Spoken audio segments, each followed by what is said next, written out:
Hey guys, it's Ravenhawk6910 reporting once again, coming to you through my brand new Audio Technica ATR-2500 USB microphone.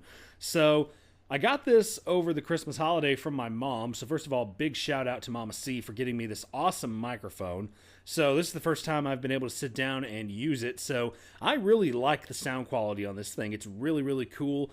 And forgive me if there are any little background noises in the background. I don't have a pop filter as of yet, so it may pick up on the recording. I'm not entirely sure yet, so we'll just see what happens. I'm just more or less doing this as a test run of the microphone to see what happens. But so far, I've been really impressed with its performance. So these run for anywhere from about $80 to $100, so if you want to do professional or semi-professional recordings, this is a good choice. There's a lot of USB microphones out there, but this one is my personal preference. So expect a lot better audio quality from me now.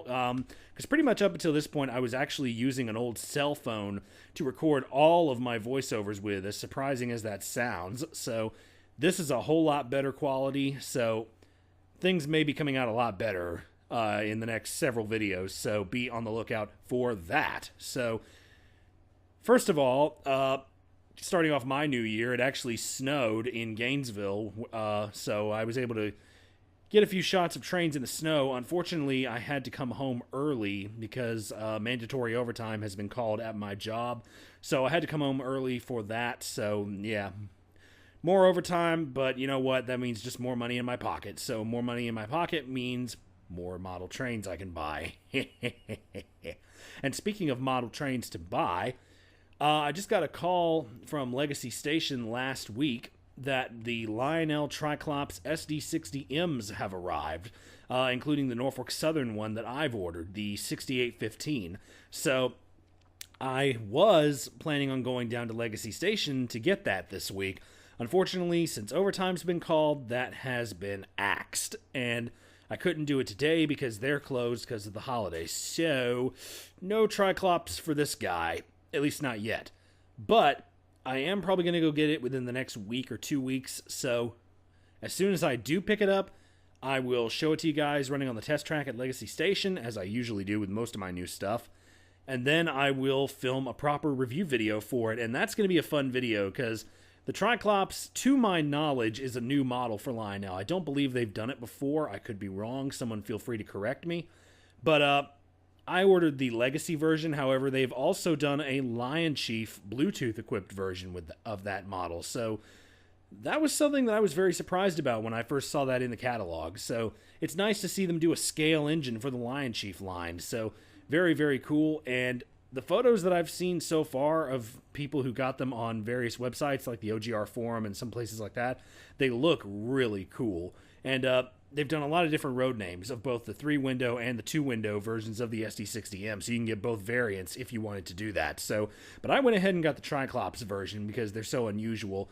And all of the ones that Norfolk Southern has are former Burlington Northern ones, and the BN ones were always my favorite out of the original 3 buyers of the Triclops. So I just decided to go ahead and get the NS one because it fits in with the stuff I like to model. Not to mention I've seen almost all of the NS Triclopses in service at one point or another. So it's going to be really cool to have another model that I've seen on the road in my collection. So be on the lookout for the review video of the Triclops SD60M when it comes.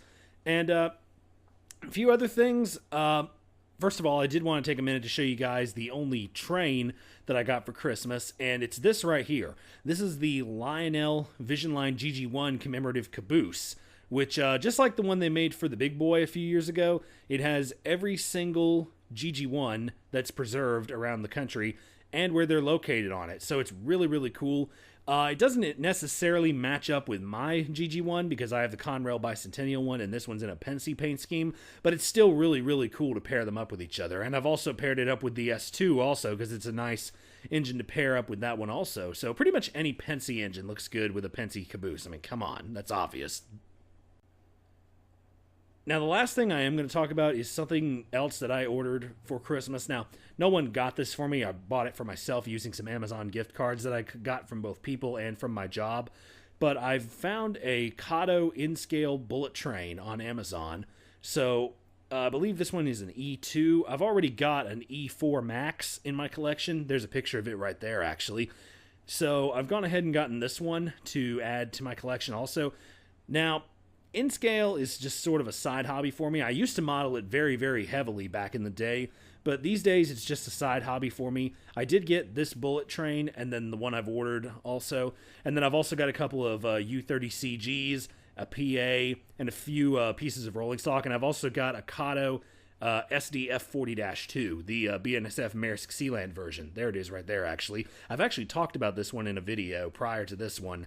Now, I did say I was going to do some reviews on those models. Unfortunately, the reason I haven't reviewed them yet is because I don't have any track to run them on yet. So eventually this year I would like to get my hands on a Kato track set so that way I can actually run these trains and do videos on them. So maybe that'll happen this year. I might make that maybe my only reasonable New Year's resolution. So we'll see what happens, and we will go from there. And once that does happen, I will do some videos on these, and I might actually review the bullet trains and the SDF40-2 like I said I was going to do sooner or later. So be on the lookout for those. Be on the lookout for a lot of stuff this year. You know, I forget how many videos I pumped out last year. It was well over 100, so I was really, really busy last year, and I really don't plan to slow down this year. So be on the lookout for more videos. Now, one thing I am going to say is that I am going to try. Now, I know I always shoot myself in the foot with this because I can't keep schedules good,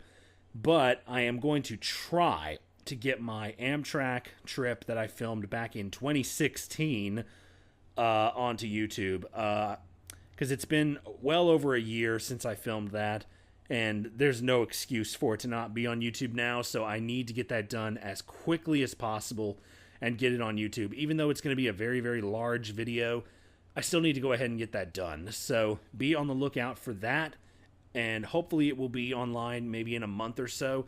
But that video is going to be really, really good once I get it finished. There was a whole lot of stuff I filmed on that trip, and I'd like to ride the Crescent again in the future. So maybe that'll happen, especially now that the new Viewliners are starting to enter service right now. So I definitely want to try to do that here in the near future, but we'll see what happens, you know, money and time permitting. But basically, that's all I wanted to say. Really, this video, more or less, was to test out my new microphone. And like I said, I really, really like the quality of it, and I hope you guys do too. Like I said, I'm going to get a pop filter for it maybe in the next few weeks, so that way any implosions that are happening in the sound files won't be as noticeable, but we'll see what happens. So, as I said, be on the lookout for videos, new videos, in the near future, and I'm going to try to get the Triclops SD60M shot quickly in terms of its review, so be on the lookout for that in the next few weeks, and I will see you guys in the next video. So, have a happy new year, and this is Ravenhawk6910, signing off.